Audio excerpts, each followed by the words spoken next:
हम लोगों ने पिछले वीडियो में देखा था कि भारत में अंग्रेजों के आने के पहले क्या आर्थिक स्थिति भारत की थी और जब वो आए तो उन्होंने कौन कौन सी आर्थिक नीतियां अपनाई और उसके कारण भारतीय अर्थव्यवस्था का क्या हाल हुआ। ठीक है, तो आज के हम लोग सीरीज में देखेंगे कि अंग्रेजों के भारत में आने के बाद, कंपनी शासन के स्थापित होने के बाद भारत में जो स्थिति थी वो क्या थी। तो हम लोग देखेंगे बी में फेजेस ऑफ कॉलोनियल इकोनॉमी, यानी भारत को एक प्रकार से अपना उपनिवेश, अपना गुलाम बनाने के बाद उन्होंने जो आर्थिक नीतियां अपनाई उसके कितने चरण भारत में थे। ये जो सारी बातें यहां पर हम कर रहे हैं ये based on economic nationalist analysis. ये जो इकोनॉमिक नेशनलिस्ट मैं आपको पिछले वीडियो में लिखा चुका हूं 7-8 लोगों के नाम, ये उनके आकलन पर आधारित है। Who were staunch critic of colonial rule and their economic policies in India। और ये जो इकोनॉमिक नेशनलिस्ट है ये अंग्रेजों द्वारा भारत में जो आर्थिक नीतियां बना रहे थे और जो शासन कर रहे थे उसके सख्त खिलाफ थे। और इन्होंने अपने लेखों के माध्यम से, अपने विश्लेषण के माध्यम से ये बताया कि किस प्रकार से ब्रिटिश आर्थिक नीतियां भारत के लोगों पर कर लगा करके हद से ज्यादा उनका शोषण कर रही है और उनकी अर्थव्यवस्था किस प्रकार से भारत की पूरी अर्थव्यवस्था को चौपट कर रही है। ठीक है, तो इनमें से जो सबसे महत्वपूर्ण है R C. Dutt in his book the economic history of India. R C. Dutt ने एक किताब लिखी जिसका नाम है the economic history of India, और उसमें इन्होंने अंग्रेजों की आर्थिक नीतियों के 3 चरण बताए हैं। ठीक है, ये 3 चरण कौन कौन से हैं इसको हम देखते हैं। पहले चरण को बोलते हैं मर्केंटाइल फेज, वाणिज्यवादी दौर, जो 1757 से 1813 तक चला।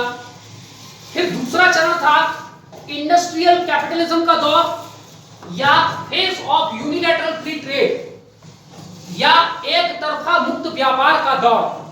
यह दौर चला 1813 से लेकर 1858 तक।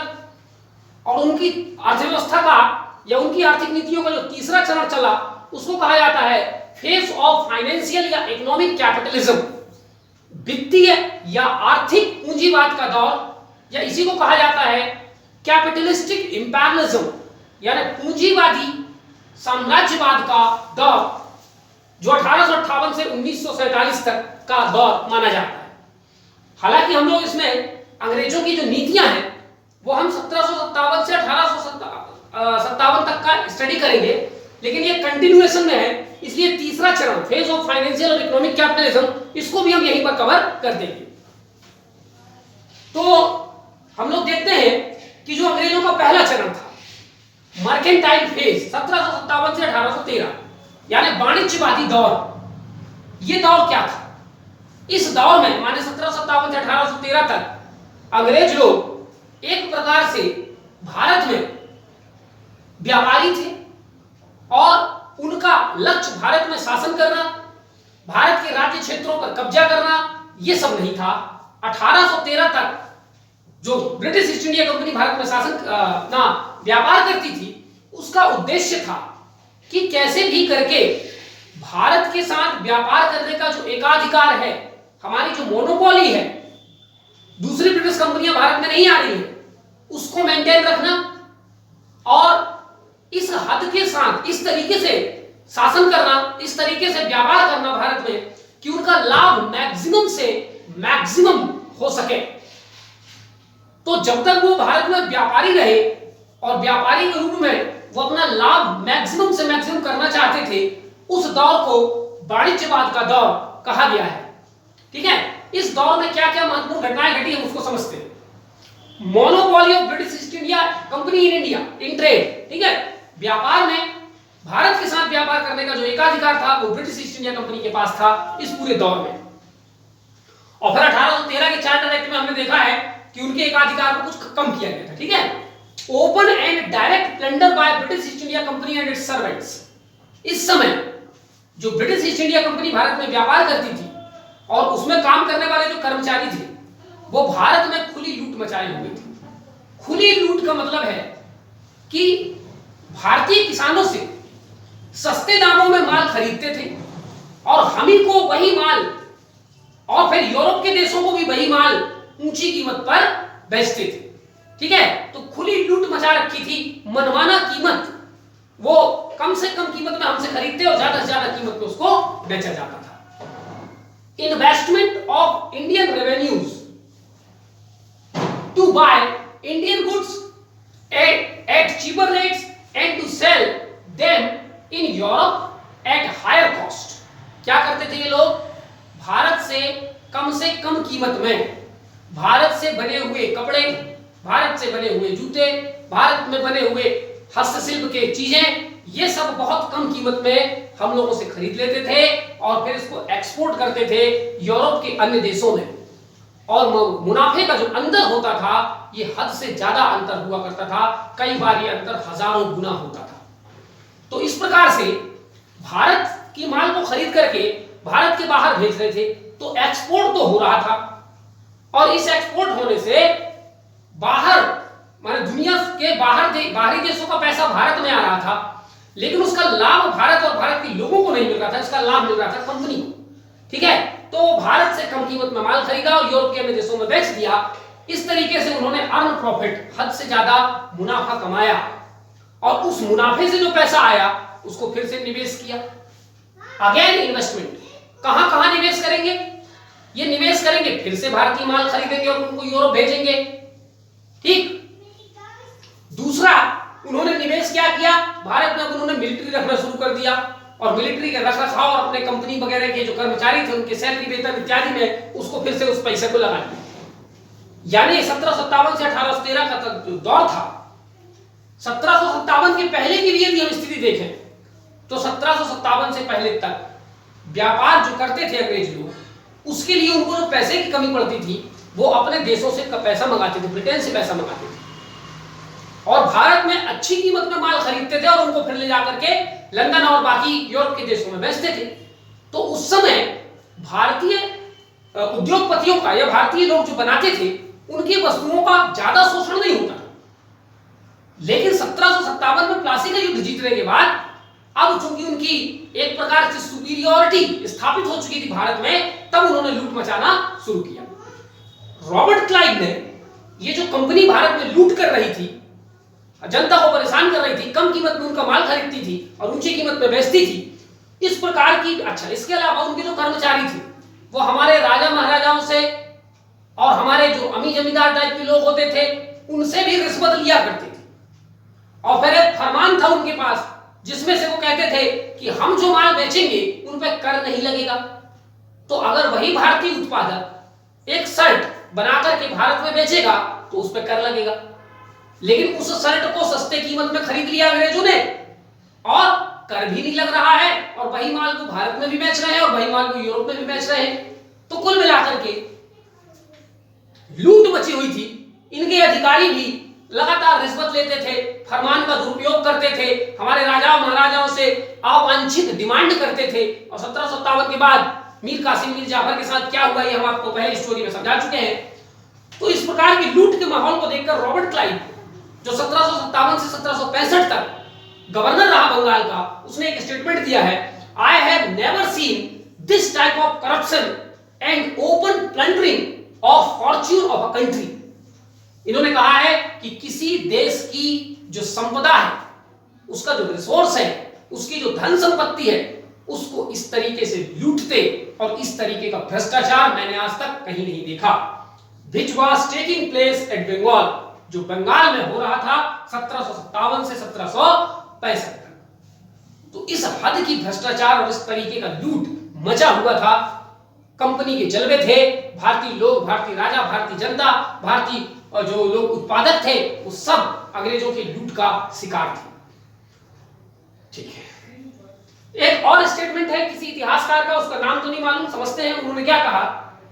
particularly painful example of organized greed untrammeled by any moral norms।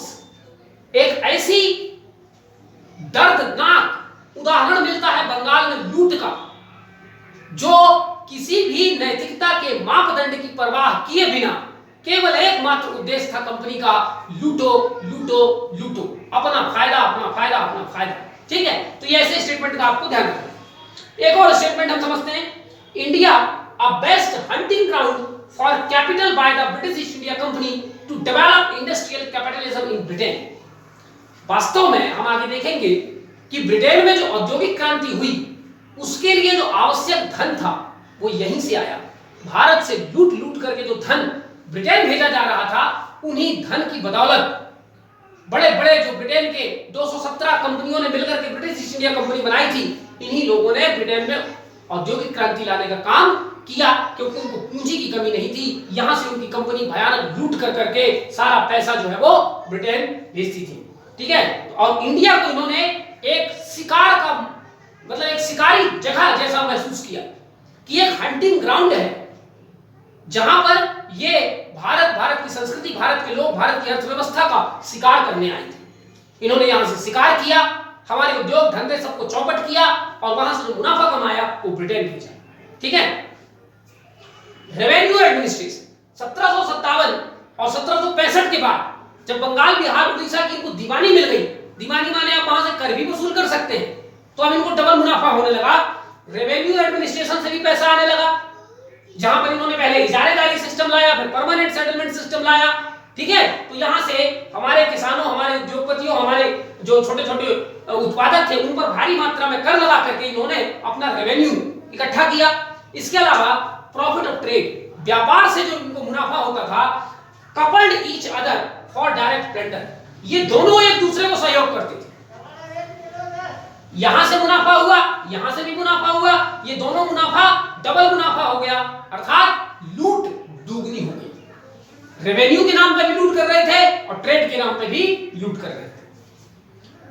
Direct revenue system, sorry land revenue system, इसके अलावा इन्होंने जो लैंड रेवेन्यू सिस्टम लाया वो एक्सप्लॉइटेशन ऑफ पीसेंट, खास करके हमारे किसानों के लिए शोषण का बहुत बड़ा जरिया था, क्योंकि इसमें कर की राशि बहुत ज्यादा होती थी, मिडलमैन जमींदार वगैरह लोग होते थे।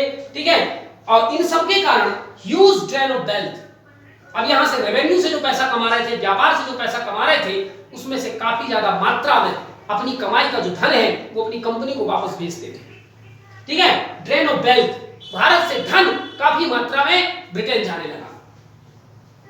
फ्रॉम 1700, एक आंकड़ा है कि 1765 से लेकर 1770 तक, माने 5 साल में British East India company repatriated nearly 33% of its net revenue in the form of goods। 33% कमाई, वो जो अब कंपनी का जो टोटल कमाई था उसका 33% हिस्सा ब्रिटेन भेजा जाता था। कभी वो नकदी के रूप में होता था, कभी सोना चांदी के रूप में होता था, और ज्यादातर वो वस्तुओं के रूप में होता था, माने भारत से ही माल खरीद कर उनको ब्रिटेन भेजा जाता था। और ऐसा माना गया है कि उस समय जो ये लूट करते थे भारत में, वो उस समय ब्रिटिश नेशनल इनकम यानी ब्रिटेन की जो टोटल राष्ट्रीय आय थी उसका 2% हुआ करता था। ये बहुत बड़ी राशि है। उस समय ब्रिटेन दुनिया में पहले और दूसरे नंबर की इकोनॉमी हुआ करता था, तो उसका 2% एक बहुत बड़ी राशि है। आज भारत अपनी स्वास्थ्य सेवाओं में मुश्किल से 2% अपनी जीडीपी का खर्च कर पाता है। ये जो करोड़ों खरबों रुपए हम लोग खर्च करते हैं, ये भारत की जीडीपी का 2% भी नहीं है। तो आप समझ सकते हैं कि ब्रिटेन जो उस समय एक बड़ी अर्थव्यवस्था था, उसकी राष्ट्रीय आय का 2% कितनी भारी राशि होता है। इतनी भारी राशि इन्होंने यहां से कमा कमा करके, लूट लूट करके भारतीय किसानों, भारतीय उत्पादकों का सारा धन, उनके खून पसीने की कमाई, उन पर कर लगाकर, व्यापार में उनको लूट कर, ये सारा खुली लूट करके जो पैसा कमाया ब्रिटेन भेज दिया, और यहाँ ड्रेन ऑफ वेल्थ शुरू हो गया। एक और बहुत फेमस स्टेटमेंट हम लोग देखते हैं, जो 1858 में ब्रिटेन के एक सांसद ने, एक एमपी ने स्टेटमेंट दिया था कि 1757 से और 1765 से 1784 के बीच में कंपनी ने किस प्रकार से लूट मचाई भारत में, उसका एक स्टेटमेंट है। I do most confidently maintain, मैं बड़े विश्वास के साथ ये कहता हूं कि no civilised government ever existed on the face of this earth, ऐसी कोई सभ्य सरकार आज तक पृथ्वी पे नहीं हुई है, which has more corrupt than the more corrupt, perfidious and more rapacious than the government of British East India Company from 1765 to 1784। यानी 1765 से 1784 तक इस धरती पर ऐसी कोई सभ्य सरकार नहीं थी जितनी ब्रिटिश ईस्ट इंडिया कंपनी थी, जो भारत में अपना व्यापार कर रही थी। और ये एक ऐसी थी जो सबसे करप्ट थी पूरी धरती में उस समय, सबसे परफिडियस थी। परफिडियस माने लालची, और रेपेसियस माने शोषणकारी, भ्रष्टाचारी, शोषणकारी, लालची। ऐसी कोई धरती पर उस समय सभ्य कहे जाने वाली सभ्यता, सभ्य कहे जाने वाली सरकारें जो अपने आप को सभ्य कहती थी, लेकिन इस तरीके से लूट करती थी, इस तरीके से शोषण करती थी। ये ब्रिटेन के प्रधानमंत्री का स्टेटमेंट है 1858 में। और उस समय भारत में ये लोग जो काम करने आते थे, कंपनी के कर्मचारी, कंपनी के गवर्नर, ये 2 साल 3 साल यहाँ पर रहते थे और करोड़ों खरबों रुपए की माया जमा करके जब यहाँ से वो ब्रिटेन जाते थे तो वो इतने रईस हो जाते थे कि उनकी तुलना भारत के राजा महाराजाओं से होती थी और उनको नवाब, बाबू ऐसे शब्दों से संबोधित किया जाता था, जिसका मतलब था कि उनकी हैसियत भारत के राजा के बराबर हो गई है। ठीक है। इसी दौर में इंडियन आर्टिसन, जो भारतीय कलाकार थे, विभिन्न प्रकार की अपनी कलाओं के माध्यम से कपड़ा बनाने वाले, जूता बनाने वाले, हस्तशिल्प बनाने वाले, तो विभिन्न प्रकार के जो कलाकार थे, force to sell their product cheaper to company. Company ने उन्हें मजबूर किया कि वो अपना माल सस्ते से सस्ते दामों में कंपनी को बेचे। इसके कारण धीरे धीरे हमारे जो ये कलाकार लोग थे, जो छोटे मोटे अपना व्यवसाय, अपना कलाकार से संबंधित, अपनी कला से संबंधित कुछ काम करते थे, ये धीरे धीरे जब इनका इस हद तक लूट हुआ कि जितने में ये वस्तु बनाते हैं उससे भी कम कीमत पर कंपनी इनसे जबरन खरीदती थी, तो उन्होंने धीरे धीरे अपना जो पेशा था उसको छोड़ दिया और व्यापक अनएम्प्लॉयमेंट हो गया, बेरोजगारी हो गई। अब जब ये बेरोजगार हो गए तो टर्न्ड फार्मर, अब अपनी रोजी रोटी चलाने के लिए इनके पास क्या विकल्प बचा? ये कृषक बन गए। ये वे काम में आ गए जो कला वो नहीं जानते थे। कोई पत्थर तराशने का काम जानता है, कोई बैम्बू से डिफरेंट प्रकार का उत्पाद बनाने का काम जानता है, कोई दर्जी है, कोई कपड़ा बनाने का, सूत काटने का काम जानता है। अब जब इनके रोजगार छिन गए, क्योंकि उनके रोजगार में उनको लाभ नहीं रहा, तो बेचारे वो मजबूरन कृषक बन गए। और कैसे कृषक? इनके पास अपने खुद के खेत तो रहे नहीं होंगे, तो ये दूसरे के खेतों में जाकर के काम करते थे। लेकिन बाद में लैंड रेवेन्यू सिस्टम्स, LRS माने land revenue system, permanent settlement system, ryotwari system, ये सब ऐसे ऐसे सिस्टम थे जो भयानक शोषणकारी थे, किसानों पर हद से ज्यादा कर लगाते थे। तो अल्टीमेटली इन किसानों ने भी अपना पेशा छोड़ दिया और टर्न्ड लेबर, ये क्या हो गए? ये बन गए मजदूर।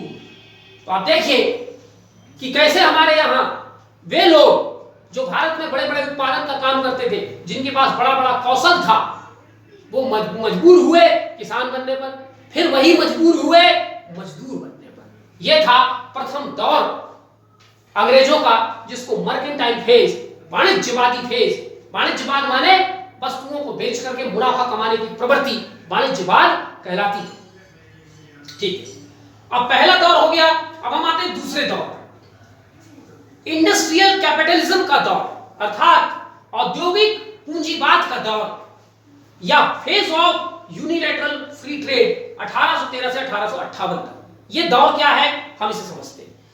कुल मिलाकर इस दौर में यह होगा कि अब भारत को अंग्रेज लोग इस हिसाब से टैकल करेंगे जिससे ब्रिटेन की जरूरत पूरी हो सके। और ब्रिटेन की जरूरत क्या थी?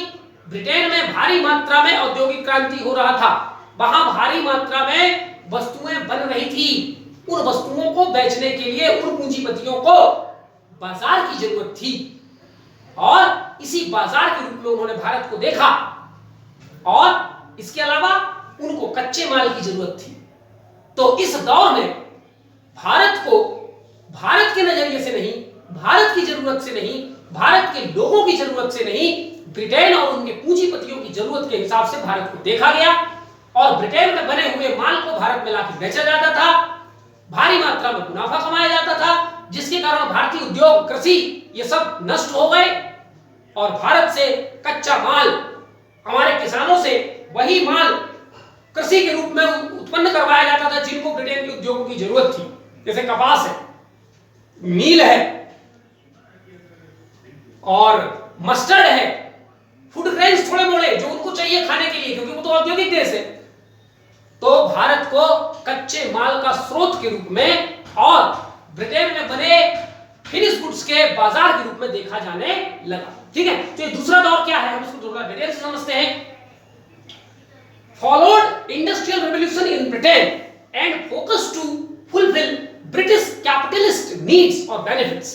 कुल मिलाकर ये दूसरा दौर है 1813 से 1858 तक। इसके भारत में आने का कारण था ब्रिटेन में हुई औद्योगिक क्रांति और वहां के पूंजीपतियों की जरूरत और वहां के पूंजीपतियों के लाभ को ध्यान में रख करके ये दूसरा पॉलिसी अंग्रेजों ने भारत में लाया।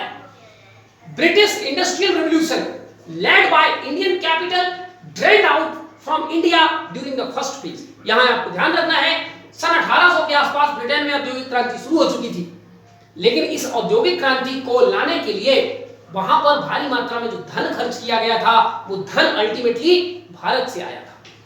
प्रथम फेज में 1757 से 1813 तक जो लूट कंपनी ने भारत में मचाई, इसी लूट का एक बहुत बड़ा हिस्सा पूंजी के रूप में, कैपिटल के रूप में ब्रिटेन भेजा जाता था और ब्रिटेन के पूंजीपतियों के पास पर्याप्त मात्रा में पैसा हो गया और अब वो रिस्क लेने के लिए बड़ा बड़ा मशीन लगा करके साइंटिफिक इन्वेंशन करने के लिए कैपेबल हो गए क्योंकि उनके पास पूंजी था। तो ब्रिटेन की औद्योगिक क्रांति भारत में 1757 से 1813 तक जो लूट करके पैसा कमाया गया था, उसी पैसे के कारण ब्रिटेन में औद्योगिक क्रांति आई है।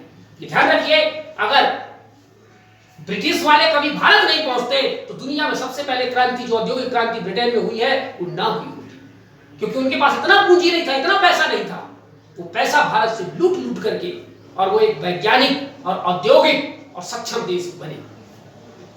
British government supported capitalist class and served their interest. जो ब्रिटेन की सरकार थी वो भी अपने उद्योगपतियों के जरूरत को ध्यान में रख करके भारत के लिए नियम कानून बनाती थी, क्योंकि वहां के पूंजीपति जो लाभ कमाते थे उसका एक बहुत बड़ा हिस्सा वहां की ब्रिटेन की सरकार को दिया करती। तो ब्रिटेन की सरकार भी अल्टीमेटली वही सब कुछ करती थी जिससे वहां के उद्योगपति और पूंजीपतियों का फायदा हो, और वैसा आदेश जारी करके भारत की कंपनी को भी वैसा ही करने को कहा जाता था जिससे ब्रिटेन के पूंजीपति और उद्योगपतियों का लाभ हो।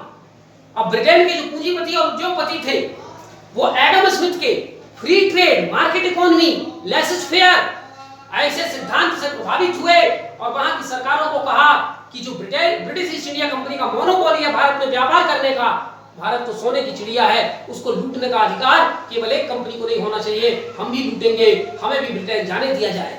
तो आप याद कीजिए 1813 का चार्टर एक्ट आया, कंपनी के जो मोनोपोली था ट्रेड का उसको काफी हद तक कम किया गया और ब्रिटेन की दूसरी कंपनियां भी अब भारत में आनी शुरू हुई। ठीक है, तो monopoly of British East India company challenged, यानी दूसरी कंपनी आनी शुरू हो गई और न्यू फॉर्म ऑफ एक्सप्लॉयटेशन, और अब नए प्रकार का शोषण शुरू हुआ। वो नए प्रकार का शोषण क्या था? ब्रिटेन से बने हुए फिनिश गुड्स को भारत लाइए, उनको महंगे दामों में बेचिए और भारत का जो माल है उसको ब्रिटेन तक ना पहुंचने दीजिए, बना बनाया माल। हाँ, भारत से कच्चा माल खरीदिए, क्योंकि ब्रिटेन में बने बनाए माल की कमी नहीं है, कच्चे माल की कमी है। एक समय वह ब्रिटेन जो भारत के मलमल, रेशम और सूती कपड़े पर जान देता था, पूरी दुनिया में भारत के कपड़ों की मांग थी। इतने सुंदर कपड़े भारत में, छींट के कपड़े, रेशमी कपड़े, मलमल के कपड़े। और ऐसा कहा जाता है चार्ल्स डिकेंस नामक एक साहित्यकार है ब्रिटेन में, जिन्होंने अपनी एक किताब लिखी, किताब का नाम भी याद नहीं आ रहा, मैं बता दूंगा। उस किताब में उन्होंने लिखा है कि बाथरूम से लेके बेडरूम तक अंग्रेजों के यहाँ जितने कपड़े उपयोग किए जाते थे वो भारतीय कपड़े थे, क्योंकि भारतीय कपड़े की गुणवत्ता इतनी सुंदर होती थी, पहनने में इतने आरामदायक, पहुंचने में इतने सुंदर, माने सभी प्रकार के उपयोगों के लिए भारतीय कपड़े पूरे यूरोप में छाए हुए थे, ब्रिटेन में तक छाए हुए थे 1813 तक। लेकिन 1813 के बाद स्थिति बदली, ब्रिटेन में औद्योगिकरण हुआ और अब वे अपने कपड़े खुद बनाने लगे। अब भारत से अच्छे कपड़े बनाने लगे मशीनों के माध्यम से, शर्ट बनाने लगे, धोती बनाने लगे, जो भी कपड़े चाहिए। जरूरत उनको किस बात की थी? कच्चे माल की। तो वो कच्चा माल वो उनको भारत से चाहिए, भारत से बना बनाया माल नहीं चाहिए। आगे चार्ल्स डिकेंस ने लिखा है कि वही अंग्रेज जो एक समय भारतीय कपड़ों के पीछे जान देते थे, पूरी दुनिया में उनकी महत्ता थी। 1813 के बाद उन कपड़ों को त्याग दिया अंग्रेजों ने, उनकी निंदा की जाने लगी, भारतीय कपड़ों और भारतीयों से घृणा किया जाने लगा। कारण वहां औद्योगिक क्रांति हो चुकी थी और उनकी डिमांड अब वहीं से फुलफिल हो रही थी। अब उनको बने बनाए कपड़ों की जरूरत नहीं थी, उनको कच्चे माल की जरूरत थी, क्योंकि ब्रिटेन एक औद्योगिक देश है, वहां कपास नहीं होता, वहां नील नहीं होता, वहां फूड ग्रेन्स नहीं होता। इसलिए अब परिस्थिति बदल गई और नए प्रकार का शोषण हुआ। वो नया प्रकार का शोषण यही था, ब्रिटेन के बने माल भारत में बेचिए और भारत का बना माल ब्रिटेन ना जाने दीजिए। कैसे न जाने दीजिए? उस पर कर लगाइए हद से ज्यादा, 200%, 300% कर लगाया जाता था। भारत के जो कपड़े ब्रिटेन में बिकने जाते थे, ब्रिटेन की सरकार उस पर इतना कर लगाती थी, उसको बोला जाता इंपोर्ट ड्यूटी, आयात शुल्क। यदि एक देश दूसरे देश से कोई माल बुलवाता है तो उस पर एक टैक्स लगाते हैं, जिसको बोलते हैं इंपोर्ट ड्यूटी, आयात शुल्क। तो ब्रिटेन की सरकार भारत से जब माल जाती थी तो उस पर 200-300% इंपोर्ट ड्यूटी लगाते थे। यानी 10 रुपया का माल टैक्स के साथ 30 रुपया का पड़ गया। अब वो ब्रिटेन में जाके 35 और 40 में बिकेगा, जबकि वैसा ही दूसरा शर्ट ब्रिटेन की कंपनी ने जो बनाया है वो 10 रुपया में ब्रिटेन में बिक रहा है। तो व्यक्ति ब्रिटेन का शर्ट खरीदेगा कि भारत का शर्ट खरीदेगा? क्योंकि भारत का शर्ट कर लगाने के कारण महंगा हो गया है। ठीक है, तो इस प्रकार से उन्होंने भारी कर लगा दिया भारत के वस्तुओं पर। तो एक तरफ से भारत का होने वाला जो एक्सपोर्ट था ब्रिटेन के लिए वो धीरे धीरे खत्म हो गया, लेकिन ब्रिटेन से जो इंपोर्ट हो रहा था भारत पर वो बढ़ता गया दिन ब दिन। इसी को कहते हैं unilateral free trade. Free trade किसको कहते हैं? जिसमें एक देश दूसरे देश के यहां जब आयात निर्यात करे तो उसमें कोई कर न लगाए, उसको बोलते हैं फ्री ट्रेड, मुक्त व्यापार। मुक्त व्यापार क्या समझ गए? दो देश है ए और बी, ए और बी ये समझौता करते हैं कि आज के बाद ए से जो भी माल बी खरीदेगा या बी से जो भी माल ए खरीदेगा, ये दोनों एक दूसरे के वस्तुओं पर कोई कस्टम ड्यूटी, सीमा शुल्क दो प्रकार का होता है, आयात शुल्क, निर्यात शुल्क। तो ना तो कोई आयात शुल्क लगाएगा ना कोई निर्यात शुल्क लगाएगा, माने किसी प्रकार की दूसरे देश से आने जाने वाले माल पर कोई देश टैक्स नहीं लगाएगा। इस नीति को कहते हैं फ्री ट्रेड। ठीक है, अब ये यूनिलैटरल का मतलब क्या है? यूनिलैटरल का मतलब ये है कि भारत और इंग्लैंड के बीच में, भारत और ब्रिटेन के बीच में जो व्यापार हो रहा था, तो यदि ब्रिटेन से आने वाले माल पर भारत कोई कर नहीं लगा रहा है तो भारत से ब्रिटेन जाने वाले माल पर भी ब्रिटेन कोई कर ना लगाए। अगर ऐसा है तो हम इसको बोलेंगे बायलैटरल फ्री ट्रेड। बायलैटरल माने दोनों लोग फ्री ट्रेड कर रहे हैं। लेकिन यहां हो क्या रहा था कि भारत का माल जब ब्रिटेन जाता था तो उस पर कर लगाया जाता था, लेकिन ब्रिटेन का माल जब भारत आता था तो उस पर कर नहीं लगाया जाता था। इसी को कहते हैं यूनिलैटरल फ्री ट्रेड। समझ में आ गई बात? ठीक है। India was looked as a market of British finished goods made from Lancashire, that is Manchester and Liverpool। जो ब्रिटेन में औद्योगिक क्रांति हुई, तो मैं ब्रिटेन में आपको बता चुका हूं कि वहां पर पेनाइन पर्वत है और पेनाइन पर्वत के एक तरफ लंकाशायर, एक तरफ यॉर्कशायर। तो लंकाशायर वो जगह है जहां सबसे पहले औद्योगिकरण भारत में ब्रिटेन में हुआ था। और ये लंकाशायर रीजन में दो बड़े महत्वपूर्ण शहर आते हैं। एक है मैनचेस्टर, जो कि आज भी कॉटन टेक्सटाइल का पूरी दुनिया में एक बहुत बड़ा सेंटर है, और लिवरपूल वहां ऊनी वस्त्र बनते थे, रेशमी वस्त्र बनते थे, इसके अलावा जूते और भी कई प्रकार के सामान, लेकिन मैनचेस्टर में सूती वस्त्र। तो मैनचेस्टर और लिवरपूल जो लंकाशायर क्षेत्र में आते थे, वहां से बनने वाले मशीनों से जो बनने वाली वस्तुएं थी, उन वस्तुओं का बाजार बन के रह गया भारत। और अंग्रेज लोग, वहां के पूंजीपति लोग अब भारत को एक देश के रूप में, एक सहानुभूति के रूप में नहीं देखते थे, एक बाजार के रूप में देखते थे। और बाजार का मतलब है नो मर्सी, नो दया, नो धर्म, कोई नैतिकता नहीं, ज्यादा से ज्यादा ऊंची कीमत में माल बेचो, प्रॉफिट कमाओ। Taxes on Indian goods exported to Britain. वे भारतीय माल जो भारत से ब्रिटेन भेजे जाते थे, उन पर भारी मात्रा में कर लगाया जाता था, 200 से 300% कर लगाया जाता था, ध्यान रखिए। And no taxes on import of British goods. और ब्रिटेन से जो माल भारत आता था उस पर टैक्स नहीं लगाते थे। इसी को कहते हैं यूनिलैटरल फ्री ट्रेड, एक पक्षीय मुक्त व्यापार। ठीक, ये खतरनाक हो गया। इसके अलावा export of raw materials, Bharat से सारा कच्चा माल, हमारे किसानों से जिस कच्चे माल की जरूरत वहां के उद्योगपतियों की थी, वो कच्चा माल हमसे पैदा करवाते थे। कपास, गन्ना, कुछ कुछ खाने पीने की, क्योंकि उनके यहाँ खाने पीने की कमी, खाने पीने का सामान, दाल चावल गेहूं, इसके अलावा लेदर और भी बहुत सारे चीज हमारे कृषकों से मजबूर करते थे कि आप इन्हीं चीजों की खेती करो। ठीक है। इसके अलावा import of food grain, Bharat से कुछ खाद्यान्न पदार्थ भी ब्रिटेन भेजा जाता था। इसके कारण हुआ क्या कि यदि कोई देश कच्चा माल किसी देश को बेचता है और वहां से बना बनाया माल खरीदता है, तो कच्चे माल की कीमत होती है 10 रुपए, बने बनाए माल की कीमत होती है 100 रुपया। यानी हमने एक्सपोर्ट किया 10 रुपए का, इंपोर्ट किया 100 रुपए का, दोनों का समीकरण निकालिए तो भारत को 90 रुपए का घाटा हुआ। ठीक है। भारत ने जो माल ब्रिटेन को बेचा उससे आया 10 रुपया, लेकिन हमने जो माल ब्रिटेन से खरीदा उसमें से हमारे पास से चला गया 100 रुपया, तो हमको कितने का घाटा हुआ? 90 रुपए का। व्यापार करने से, एक्सपोर्ट इंपोर्ट से जो घाटा होता है इसको कहा जाता है ट्रेड डेफिसिट। तो इस दौर में भारत व्यापार घाटा को सहता रहा। ठीक है। हमारी जो ट्रेडिशनल इंडस्ट्रीज थी, परंपरागत उद्योग थे हमारे, छोटे छोटे लघु और कुटीर उद्योग, उन सारे लघु और कुटीर उद्योग थ्रोन आउट, बर्बाद हो गए, नष्ट हो गए, क्योंकि अब उनको मुनाफा नहीं था, फायदा नहीं था। ठीक है। तो ये पूरा स्थिति। यहीं पर कार्ल मार्क्स का एक कथन है, homeland of cotton was inundated with cotton. यानी हम जानते हैं, सिंधु घाटी सभ्यता हमने पढ़ी है कि भारत में, दुनिया में कपास का जन्मदाता कौन है? भारत है। दुनिया में सबसे पहले सूती वस्त्र पहनने वाले लोग कौन है? भारत के लोग हैं। तो कपास की भूमि भारत विदेशी कपास से बने हुए वस्त्रों से अटा पड़ा था।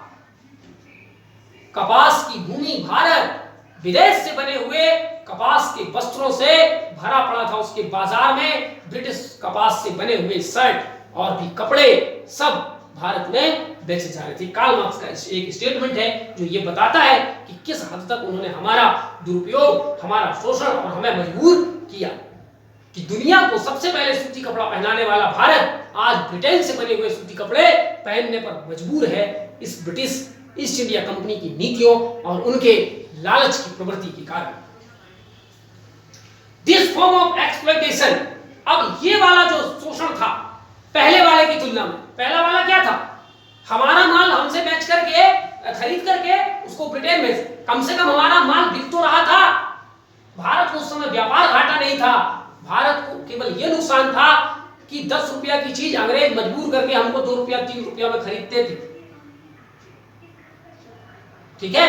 घाटा तो था लेकिन इतना घाटा नहीं था। ये वाला जो घाटा है, ये पहले वाले की तुलना में, ये वाली जो लूट है ये पहले वाली की तुलना में मोर सिस्टमैटिक है, अधिक व्यवस्थित है, अधिक ऑर्गेनाइज्ड है, अधिक कैलकुलेटेड है, अधिक इंटेंस है।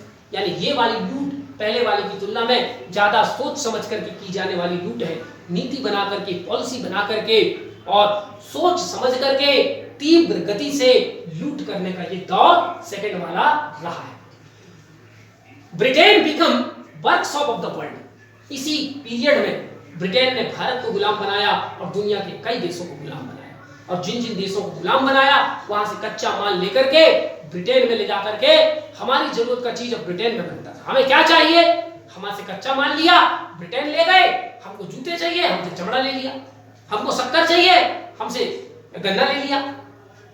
समझ रहे हो? और ये सब ले लेकर के ब्रिटेन में बड़े बड़े जो कल कारखाने लगे थे वहां हमारी जरूरत का चीज बनता था और उसको काफी ऊंचे दामों में हमारे यहाँ ला करके बेचा जाता था। इसलिए कहते हैं कि ब्रिटेन इस समय दुनिया का कार्यशाला बन चुका था। दुनिया की लगभग हर चीज का प्रोडक्शन ब्रिटेन में होने लगा था। ठीक है। Era of economic capitalism start. Era of economic capitalism का मतलब यह है कि अब धीरे धीरे जो ब्रिटेन के उद्योगपति या पूंजीपति हैं उनका मन केवल वस्तुएं बेच करके अब मन नहीं भर रहा था। जो छोटी मोटी वस्तुएं हैं, जूता है, कपड़े हैं, पर्स है, इन सब चीजों को बेचने से अब ज्यादा मुनाफा तो था, लेकिन अब जब मुनाफा बढ़ता है तो और मुनाफा की जरूरत पड़ती है। तो जैसे अगर एक दुकानदार है और वो दुकानदार साधारण किराने की दुकान लगाया, परचून की दुकान लगाया है, दिन भर में मान लीजिए 10,000 रुपए का माल बेचता है, तब कहीं जाकर के उसको 500,000 रुपए की बिक्री होती है। उसी जगह यदि एक मोबाइल वाला है और वो दिन भर में 4 मोबाइल भी बेच दिया तो उसको 2,000 रुपए का फायदा हो गया। तो मोबाइल क्या है? कैपिटल गुड्स है। किराने की दुकान क्या है? कंज्यूमर गुड्स है। कंज्यूमर गुड्स माने उपभोक्ता वस्तु जो हम अपने नित्य प्रतिदिन उपयोग करते हैं, उनकी एमआरपी होती है, उनकी कीमतें कम होती हैं। लेकिन जो कैपिटल गुड्स होती हैं उनकी कोई एमआरपी नहीं। कोई मोबाइल की कोई एमआरपी नहीं है। दुकान वाला जितना बोला हम उसमें तो 400 रुपए की बार्गेनिंग की और खरीद के ले आए। वो मोबाइल वास्तव में है कितना, उसकी एमआरपी कितनी हमें नहीं मालूम। तो ऐसी चीजें कंज्यूमर गुड्स कहलाती है, इनमें फायदा बहुत ज्यादा होता है। तो ब्रिटेन के उद्योगपति क्या चाहते थे कि ये भारत में हम पूंजी का निवेश करें, ऐसे माल बेचें जो कंज्यूमेबल गुड्स नहीं है और जिनमें हमें एक बार में लाखों करोड़ों का फायदा हो। इसके लिए उन्होंने रास्ता तलाशना शुरू किया और पहला रास्ता उनको दिखाई दिया रेल, फिर दिया टेलीग्राफ, फिर दिया टेलीफोन, फिर देखा एजुकेशन, फिर ऐसे तमाम मामलों में वो क्या करने लगे, भारत में कल कारखाने लगा करके बड़ा बड़ा माल भारत को बेचने लगे, रेल बेचने लगे, रेल के डिब्बे बेचने लगे। इसी दौर को यहां से कहते हैं, यहीं से इकोनॉमिक कैपिटलिज्म, आर्थिक पूंजीवाद का दौर शुरू हुआ। ठीक है। और ये जो आर्थिक पूंजीवाद का दौर शुरू हुआ, इसका जो मुनाफा था वो तो कंपनी को गया, लेकिन इसका जो घाटा था वो भारत के लोगों को झेलना पड़ा। क्योंकि अगर भारत में उनको रेल चलाना है, उनको टेलीग्राफ लगाना है, टेलीफोन लगाना है, पुल बनाना है, नहर बनाना है, यानी उनको कैपिटल इन्वेस्टमेंट करना है यदि भारत में, तो कैपिटल चाहिए। और जितना ज्यादा कैपिटल की डिमांड उनकी बढ़ेगी उतना ज्यादा शोषण वो भारत का करेंगे। वो अपने पास की पूंजी नहीं लगा रहे थे रेलवे में, हमारा ही शोषण करके अब उनको जितना ज्यादा पैसा की जरूरत होगी वो उतना ज्यादा शोषण भारत में करेंगे। तो कुल मिला के ये जो आधुनिकीकरण भारत में किया गया वो भारतीयों के खून पसीने की कमाई से आधुनिकीकरण किया गया, जिसका लाभ आम आदमी उस समय जिसको बैलगाड़ी नसीब नहीं थी वो रेल में बैठ के क्या करेगा। यानी आपने रेल लाया अपनी जरूरत को पूरी करने के लिए, भारत के आम आदमियों की जरूरत के लिए नहीं। वो तो बैलगाड़ी में खुश था, उसका ज्यादा से ज्यादा सपना यही था कि बैलगाड़ी हो जाए, उसको रेलगाड़ी की जरूरत नहीं थी। ठीक है। तो हमारे द्वारा जो हम हैवी मात्रा में टैक्स देते थे और हमारे पास साथ व्यापार करके वो जो पैसा लूटते थे, उन्हीं लूट से उन्होंने भारत में पूंजीगत निवेश जो है वो किया। ठीक है। D union of agriculture and industry, इस सेकंड फेज का परिणाम यह हुआ कि भारत में पहले क्या होता था, भारत में जितने उद्योग चलते थे वो कृषि आधारित थे। माने भारत के उद्योग और कृषि एक दूसरे से जुड़े हुए थे। कृषि की जरूरत उद्योग पूरा करती थी, उद्योग की जरूरत कृषि पूरा करती थी, और दोनों एक दूसरे के साथ साइमल्टेनियसली चलती थी। लेकिन अंग्रेजों ने क्या किया, अब कृषि और भारत के उद्योग का डी यूनियन कर दिया, उनको अलग अलग कर दिया। अब भारत की कृषि इस प्रकार से की जाने लगी कि उसका भारत के उद्योग से कोई लेना देना नहीं रहा, क्योंकि अब भारत की कृषि भी ब्रिटेन के उद्योग को ध्यान में रखकर के की जाता था, भारत के उद्योग के ध्यान में नहीं। इस प्रकार जब उन्होंने हमारे यहां से कृषि और उद्योग को खत्म कर दिया, अलग अलग कर दिया, तो भारत में जो परंपरागत उद्योग थे वो नष्ट हो गए। और इसलिए इसको कहा जाता है, भारत में ये सेकंड फेज है, ये डी इंडस्ट्रियलाइजेशन का फेज है, यानी बी औद्योगिकरण, माने औद्योगिकरण जो था वो खत्म हो गया, बी औद्योगिकरण हो गया। ठीक है। तो ये था सेकंड फेज। अब हम आते हैं थर्ड फेज। थर्ड फेज को कहते हैं फेज ऑफ फाइनेंशियल या इकोनॉमिक कैपिटलिज्म, जिसकी शुरुआत सेकंड फेज के आखिरी में 1755-56 में रेलवे के रूप में हो चुकी थी, या इसी को बोलते हैं कैपिटलिस्टिक इंपीरियलिज्म। 1858 से 1947 तक का ये दौर था, इस दौर को हम आर्थिक या वित्तीय पूंजीवाद का दौर या पूंजीवादी साम्राज्यवाद का दौर कहते थे। अब इसमें क्या बदला, इसमें बदला ये कि अब भारत पूर्ण रूपेण ब्रिटेन का गुलाम बन गया, पूर्ण रूपेण। और अब भारत की केवल अर्थव्यवस्था ही नहीं बल्कि भारत की सभी प्रकार की व्यवस्था अंग्रेजों के हाथ में आ गई, और उन सभी प्रकार की व्यवस्था को अंग्रेजों ने इस तरीके से मैनेज किया कि उसमें उनका एक्सपेंडिचर कम से कम हो और प्रॉफिट ज्यादा से ज्यादा हो। भारत की सामाजिक व्यवस्था को कैसे बदले कि अब हमको लाभ हो, भारत की आर्थिक व्यवस्था, भारत की राजनीतिक व्यवस्था, सभी व्यवस्था को इस तरीके से बदलना है जिससे हमारा मुनाफा बढ़ सके। तो देखते हैं कि जो तीसरा दौर था, ये तीसरा दौर क्यों आया और कैसे आया। तो followed by eclipse of Britain as the only industrial power of the world and rising of other powers. इस नीति के पीछे का कारण यह था कि 1858 आते आते तक यूरोप के और भी कई देशों में औद्योगिकरण हो चुका था। नेपोलियन का वर्चस्व था यूरोप में। जर्मनी जैसे देश भी, रूस जैसे देश भी, स्पेन जैसे, पुर्तगाल जैसे देश भी अब बड़े बड़े इंडस्ट्रियल रेवोल्यूशन के माध्यम से बड़े बड़े औद्योगिक देश बन चुके थे। इसलिए ब्रिटेन के, जो इसके पहले तक ब्रिटेन पूरी दुनिया में सबसे बड़ा इंडस्ट्रियल कंट्री था, अब उसको ग्रहण लग चुका था, इक्लिप्स हो चुका था, यानी उसको खतरा हो चुका था।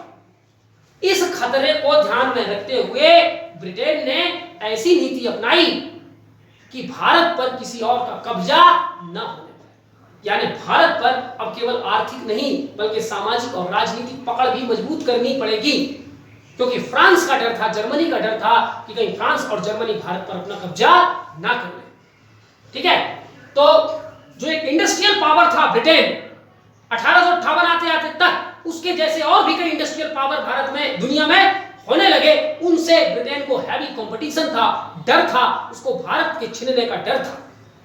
इस बात को ध्यान में रख करके उन्होंने तीसरी पॉलिसी लाई। अभी तीसरी पॉलिसी में उन्होंने क्या किया हम देखते हैं। कॉलोनीज एंड सब कॉलोनीज, यानी अब यूरोप के लगभग सारे देश पूरी दुनिया को आपस में बांट करके अपना गुलाम बनाने के चक्कर में थे। इसी समय जर्मनी ने भी तेजी से कई देशों को गुलाम बनाया, फ्रांस ने बनाया, अमेरिका ने बनाना शुरू किया, ब्रिटेन ने, स्पेन ने, नीदरलैंड ने, यूरोप के कई देशों ने। जैसे दुनिया इनकी बपौती हो, इन्होंने डिसाइड किया कि दुनिया को हम कैसे आपस में बांट लें। एक तेज कंपटीशन हो गया, कौन ज्यादा से ज्यादा देशों को गुलाम करता है, कौन ज्यादा से ज्यादा गुलाम देशों में अपना माल बेचता है। ये तमाम प्रतिस्पर्धा यहां पर यूरोप में शुरू हो चुकी थी। इसी प्रतिस्पर्धा के दौर के कारण, इसी प्रतिस्पर्धा में भय के कारण ये पॉलिसी अंग्रेज लेके आए थे।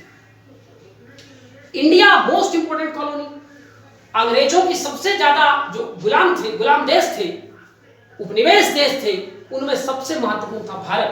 सोने की चिड़िया, खुली लूट, बहुत बड़ा बाजार, कच्चे माल का स्रोत।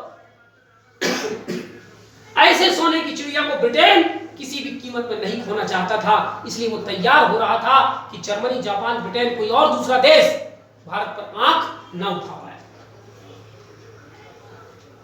ठीक है, फॉर ब्रिटिश सर्वाइवल, अब ब्रिटेन को अपना सर्वाइवल, अपने आप को बचाने के लिए, क्योंकि ब्रिटेन का अस्तित्व तो भारत पर निर्भर करता था, भारत की कमाई से ब्रिटेन पूरी दुनिया में अपना डंका बजा रहा था। अगर भारत छिन गया तो ब्रिटेन का सर्वाइवल, ब्रिटेन का जीना मुश्किल हो जाएगा। इसलिए ब्रिटेन ने अपना वर्चस्व बचाने के लिए, अपने सर्वाइवल को बचाने के लिए heavy investment in India, Bharat में भारी निवेश करना शुरू किया, ताकि भारत की जनता हमारे साथ सहानुभूति रखे और भारत की जनता दिल से ब्रिटेन को चाहे, ताकि यदि फ्रांस वाले, जर्मनी वाले, रूस वाले, स्पेन वाले भारत को गुलाम बनाने की कोशिश करें भी, तो ये लोग, भारत के लोग ब्रिटेन का साथ दें। जब हमारा युद्ध हो, उनसे लड़ाई हो, तो भारत के लोग हमें पैसा दें, हमें सेना दें, हमारी मदद करें।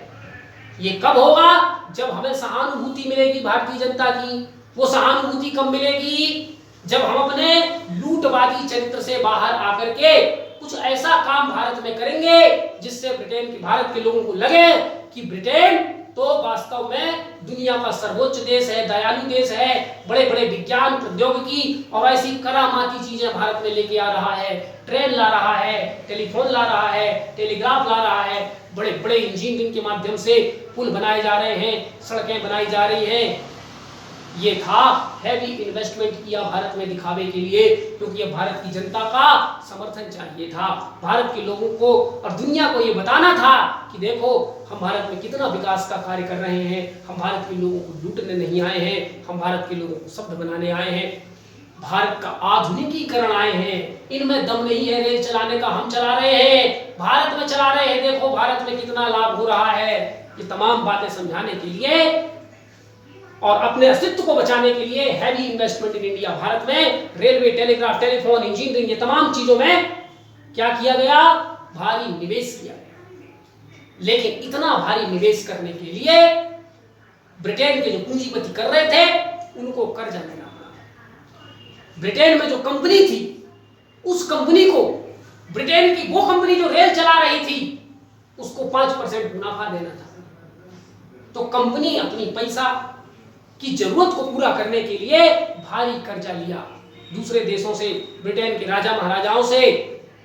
अब ये कर्जा, जब कोई सरकार कर्जा लेती है, अब उस समय सरकार ब्रिटेन बन चुका था भारत में, तो उसको कहते हैं, जब सरकार कोई कर्जा दूसरे जगह से लेती है तो उसको बोलते हैं पब्लिक डेट, सार्वजनिक ऋण। अर्थात सरकार द्वारा लिया गया ऋण वास्तव में जनता का ऋण होता है, वो जनता के टैक्स के माध्यम से ही चुकाया जाता है। तो ब्रिटेन की ईस्ट इंडिया कंपनी ने ब्रिटेन के पूंजीपतियों को, जो पूंजी वो भारत में लगा रहे थे, उसका मुनाफा, उसका रिटर्न देने के लिए भारी मात्रा में कर्जा लिया। और ये कर्जा का बोझ अल्टीमेटली किस पे पड़ा, भारतीय लोगों पर ही पड़ा। एक तरफ तो वो दिखा रहे थे, देखो हम आधुनिकीकरण कर रहे हैं, दूसरे तरफ हमसे बोले भैया कर ज्यादा देना पड़ेगा तब तो रेल चलेगा, कर ज्यादा देना पड़ेगा तब तो टेलीग्राफ, टेलीफोन लगेगा। लेकिन बात यह है कि उस समय रेल, टेलीग्राफ, टेलीफोन का उपयोग कौन आम आदमी भारत का करता था, उसका उपयोग तो ब्रिटेन की सरकार कर रही थी। तो हैवी इन्वेस्टमेंट के कारण ह्यूज पब्लिक डेट, भारी मात्रा में सार्वजनिक ऋण हो गया कंपनी के ऊपर, और वो कंपनी वो ऋण कैसे चुकाएगी, बॉर्न बाय इंडियंस। अल्टीमेटली उसका बोझ किस पे पड़ेगा, भारतीय लोगों पर पड़ेगा। नए नए कर, ज्यादा मात्रा में कर भारत पे लगाना शुरू किया गया। British capitalism investment